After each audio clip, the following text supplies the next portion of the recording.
Iran ಯುದ್ಧ ತಾರಕಕ್ಕೇರಿದೆ.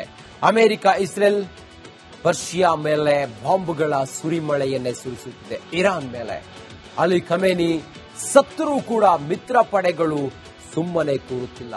ಅದಕ್ಕೇನು ಕಾರಣ ಅಂತ ನೋಡೋಣ ಬನ್ನಿ.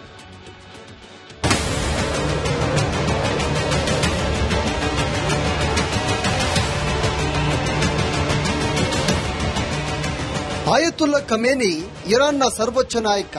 ಇತಿಹಾಸದ ದುಷ್ಟ ಶಕ್ತಿಯನ್ನ ಸಂಹಾರ ಮಾಡಿರುವುದಾಗಿ ಅಮೆರಿಕ ಘೋಷಣೆ ಮಾಡಿದೆ. ಪಕ್ಕಾ ಪ್ಲಾನ್ ಮಾಡಿ ಖಮೇನಿಯನ್ನ ಕೊಲೆಗೈದ ಅಮೆರಿಕ ರಾತ್ರಿ ದಾಳಿ ಮಾಡದೆ ಬೇಕಂತಲೇ ಬೆಳಗ್ಗಿನ ಹೊತ್ತು ದಾಳಿ ಮಾಡಿದೆ.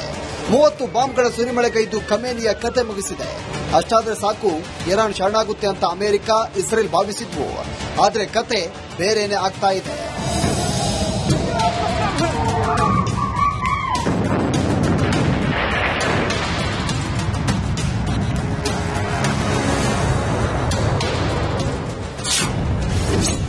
ರಕ್ತದಲ್ಲಿ ತೊಪ್ಪನೆ ತೊಯ್ತಾ ಇದೆ ಮಧ್ಯಪ್ರಾಚ್ಯ. ಇರಾನ್ನಲ್ಲಿ ಸತ್ತವರ ಸಂಖ್ಯೆ 700ಕ್ಕೆ ಏರಿಕೆ. ಆಪರೇಷನ್ ಎಪಿಕ್ ಫ್ಯೂರಿಯಸ್ ನಲ್ಲಿ ಅಖಾಡಕ್ಕಿಳಿದ ಡೊನಾಲ್ಡ್ ಟ್ರಂಪ್ ಸೇನೆ ನೀರು ಕುಡಿದಷ್ಟು ಸುಲಭವಾಗಿ ಖಮೇನಿಯನ್ನ ಭೇಟಿಯಾಡಿದೆ. ಆದರೂ ಸಿಕ್ಕಿದ್ದ ಚಾನ್ಸ್ ಅಂತ ಅಮೆರಿಕ ಇಸ್ರೇಲ್ ಸೇರಿ ಇರಾನ್ ಮೇಲೆ ಬಾಂಬಿನ ಮಳೆ ಸುರಿತಾ ಇವೆ.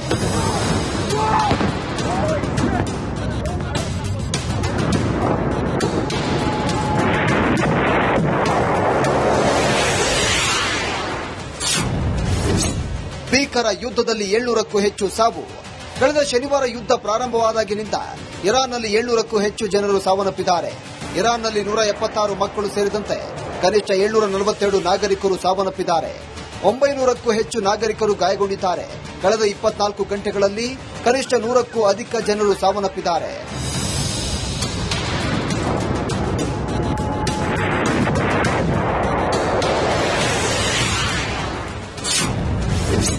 ಐಆರ್ಜಿಸಿ ನೆಲೆ ಡ್ರೋನ್ ಫ್ಯಾಕ್ಟರಿಗಳೇ ಟಾರ್ಗೆಟ್.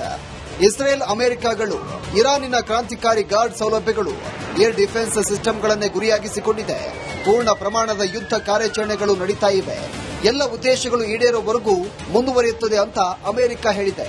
ಶತಾಯಗತಾಯ ಇರಾನ್ನಲ್ಲಿ ರೆಜಿಮ್ ಚೇಂಜ್ ಮಾಡಲೇಬೇಕು ಅಂತ ಟ್ರಂಪ್ ನೇತನ್ಯಾಹು ಪಣ ತೊಟ್ಟಂತೆ ಕಾಣ್ತಾ ಇದೆ. News desk, republic Kannada. Iran ಯುದ್ಧ ತಾರಕಕ್ಕೇರಿದೆ. ಅಮೆರಿಕ ಇಸ್ರೇಲ್ ಪರ್ಷಿಯಾ ಮೇಲೆ ಬಾಂಬ್ಗಳ ಸುರಿಮಳೆಯನ್ನೇ ಸುರಿಸುತ್ತಿದೆ. ಇರಾನ್ ಮೇಲೆ ಅಲಿ ಖಮೇನಿ ಸತ್ತರೂ ಕೂಡ ಮಿತ್ರ ಪಡೆಗಳು ಸುಮ್ಮನೆ ಕೂರುತ್ತಿಲ್ಲ. ಅದಕ್ಕೇನು ಕಾರಣ ಅಂತ ನೋಡೋಣ ಬನ್ನಿ.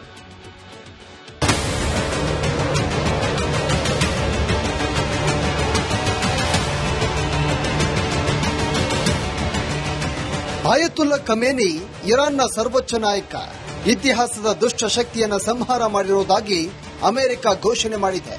ಪಕ್ಕಾ ಪ್ಲಾನ್ ಮಾಡಿ ಖಮೇನಿಯನ್ನ ಕೊಲೆಗೈದ ಅಮೆರಿಕ ರಾತ್ರಿ ದಾಳಿ ಮಾಡದೆ ಬೇಕಂತಲೇ ಬೆಳಗ್ಗಿನ ಹೊತ್ತು ದಾಳಿ ಮಾಡಿದೆ. 30 ಬಾಂಬ್ಗಳ ಸುರಿಮಳೆಗೈದು ಖಮೇನಿಯ ಕತೆ ಮುಗಿಸಿದೆ. ಅಷ್ಟಾದ್ರೆ ಸಾಕು, ಇರಾನ್ ಶರಣಾಗುತ್ತೆ ಅಂತ ಅಮೆರಿಕ ಇಸ್ರೇಲ್ ಭಾವಿಸಿದ್ವು. ಆದ್ರೆ ಕತೆ ಬೇರೇನೆ ಆಗ್ತಾ ಇದೆ.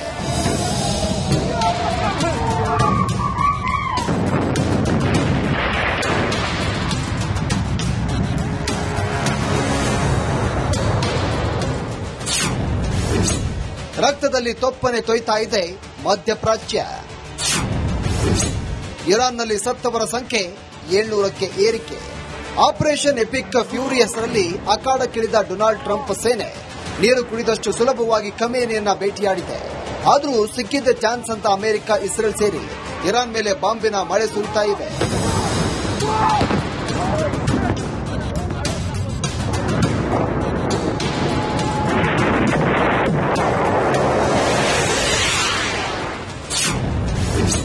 ಭೀಕರ ಯುದ್ಧದಲ್ಲಿ 700ಕ್ಕೂ ಹೆಚ್ಚು ಸಾವು. ಕಳೆದ ಶನಿವಾರ ಯುದ್ಧ ಪ್ರಾರಂಭವಾದಾಗಿನಿಂದ ಇರಾನ್ನಲ್ಲಿ 700ಕ್ಕೂ ಹೆಚ್ಚು ಜನರು ಸಾವನ್ನಪ್ಪಿದ್ದಾರೆ. ಇರಾನ್ನಲ್ಲಿ 176 ಮಕ್ಕಳು ಸೇರಿದಂತೆ ಕನಿಷ್ಠ 742 ನಾಗರಿಕರು ಸಾವನ್ನಪ್ಪಿದ್ದಾರೆ. 900ಕ್ಕೂ ಹೆಚ್ಚು ನಾಗರಿಕರು ಗಾಯಗೊಂಡಿದ್ದಾರೆ. ಕಳೆದ 24 ಗಂಟೆಗಳಲ್ಲಿ ಕನಿಷ್ಠ 100ಕ್ಕೂ ಅಧಿಕ ಜನರು ಸಾವನ್ನಪ್ಪಿದ್ದಾರೆ.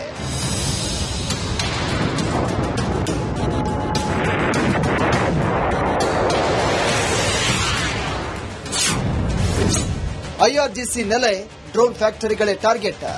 ಇಸ್ರೇಲ್ ಅಮೆರಿಕಗಳು ಇರಾನಿನ ಕ್ರಾಂತಿಕಾರಿ ಗಾರ್ಡ್ ಸೌಲಭ್ಯಗಳು ಏರ್ ಡಿಫೆನ್ಸ್ ಸಿಸ್ಟಂಗಳನ್ನೇ ಗುರಿಯಾಗಿಸಿಕೊಂಡಿದೆ. ಪೂರ್ಣ ಪ್ರಮಾಣದ ಯುದ್ಧ ಕಾರ್ಯಾಚರಣೆಗಳು ನಡೀತಾ ಇವೆ. ಎಲ್ಲ ಉದ್ದೇಶಗಳು ಈಡೇರುವವರೆಗೂ ಮುಂದುವರಿಯುತ್ತದೆ ಅಂತ ಅಮೆರಿಕ ಹೇಳಿದೆ. ಶತಾಯಗತಾಯ ಇರಾನ್ನಲ್ಲಿ ರೆಜಿಮ್ ಚೇಂಜ್ ಮಾಡಲೇಬೇಕು ಅಂತ ಟ್ರಂಪ್ ನೇತನ್ಯಾಹು ಪಣ ತೊಟ್ಟಂತೆ ಕಾಣ್ತಾ ಇದೆ. News desk, republic Kannada.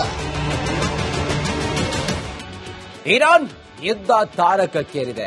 America Israel Persia ಮೇಲೆ ಬಾಂಬ್ಗಳ ಸುರಿಮಳೆಯನ್ನೇ ಸುರಿಸುತ್ತಿದೆ. ಇರಾನ್ ಮೇಲೆ ಅಲಿ ಖಮೇನಿ ಸತ್ತರೂ ಕೂಡ ಮಿತ್ರ ಪಡೆಗಳು ಸುಮ್ಮನೆ ಕೂರುತ್ತಿಲ್ಲ. ಅದಕ್ಕೇನು ಕಾರಣ ಅಂತ ನೋಡೋಣ ಬನ್ನಿ.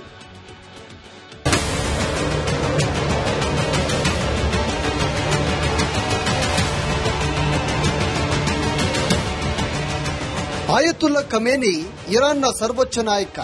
ಇತಿಹಾಸದ ದುಷ್ಟ ಶಕ್ತಿಯನ್ನ ಸಂಹಾರ ಮಾಡಿರುವುದಾಗಿ ಅಮೆರಿಕ ಘೋಷಣೆ ಮಾಡಿದೆ. ಪಕ್ಕಾ ಪ್ಲಾನ್ ಮಾಡಿ ಖಮೇನಿಯನ್ನ ಕೊಲೆಗೈದ ಅಮೆರಿಕ ರಾತ್ರಿ ದಾಳಿ ಮಾಡದೆ ಬೇಕಂತಲೇ ಬೆಳಗ್ಗಿನ ಹೊತ್ತು ದಾಳಿ ಮಾಡಿದೆ. 30 ಬಾಂಬ್ಗಳ ಸುರಿಮಳೆಗೈದು ಖಮೇನಿಯ ಕತೆ ಮುಗಿಸಿದೆ. ಅಷ್ಟಾದ್ರೆ ಸಾಕು, ಇರಾನ್ ಶರಣಾಗುತ್ತೆ ಅಂತ ಅಮೆರಿಕ, ಇಸ್ರೇಲ್ ಭಾವಿಸಿದ್ವು. ಆದ್ರೆ ಕತೆ ಬೇರೇನೆ ಆಗ್ತಾ ಇದೆ.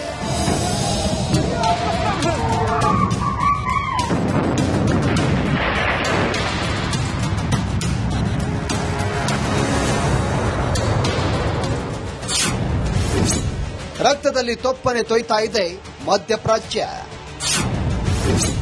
ಇರಾನ್ನಲ್ಲಿ ಸತ್ತವರ ಸಂಖ್ಯೆ 700ಕ್ಕೆ ಏರಿಕೆ. ಆಪರೇಷನ್ ಎಪಿಕ್ ಫ್ಯೂರಿ ಹೆಸರಲ್ಲಿ ಅಖಾಡಕ್ಕಿಳಿದ ಡೊನಾಲ್ಡ್ ಟ್ರಂಪ್ ಸೇನೆ ನೀರು ಕುಡಿದಷ್ಟು ಸುಲಭವಾಗಿ ಖಮೇನಿಯನ್ನ ಭೇಟಿಯಾಡಿದೆ. ಆದರೂ ಸಿಕ್ಕಿದ್ದ ಚಾನ್ಸ್ ಅಂತ ಅಮೆರಿಕ, ಇಸ್ರೇಲ್ ಸೇರಿ ಇರಾನ್ ಮೇಲೆ ಬಾಂಬಿನ ಮಳೆ ಸುರಿತಾ ಇವೆ.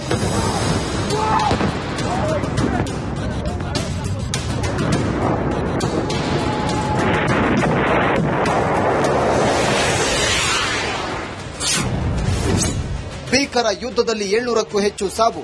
ಕಳೆದ ಶನಿವಾರ ಯುದ್ಧ ಪ್ರಾರಂಭವಾದಾಗಿನಿಂದ ಇರಾನ್ನಲ್ಲಿ 700ಕ್ಕೂ ಹೆಚ್ಚು ಜನರು ಸಾವನ್ನಪ್ಪಿದ್ದಾರೆ. ಇರಾನ್ನಲ್ಲಿ 176 ಮಕ್ಕಳು ಸೇರಿದಂತೆ ಕನಿಷ್ಠ 742 ನಾಗರಿಕರು ಸಾವನ್ನಪ್ಪಿದ್ದಾರೆ. 900ಕ್ಕೂ ಹೆಚ್ಚು ನಾಗರಿಕರು ಗಾಯಗೊಂಡಿದ್ದಾರೆ. ಕಳೆದ 24 ಗಂಟೆಗಳಲ್ಲಿ ಕನಿಷ್ಠ 100ಕ್ಕೂ ಅಧಿಕ ಜನರು ಸಾವನ್ನಪ್ಪಿದ್ದಾರೆ.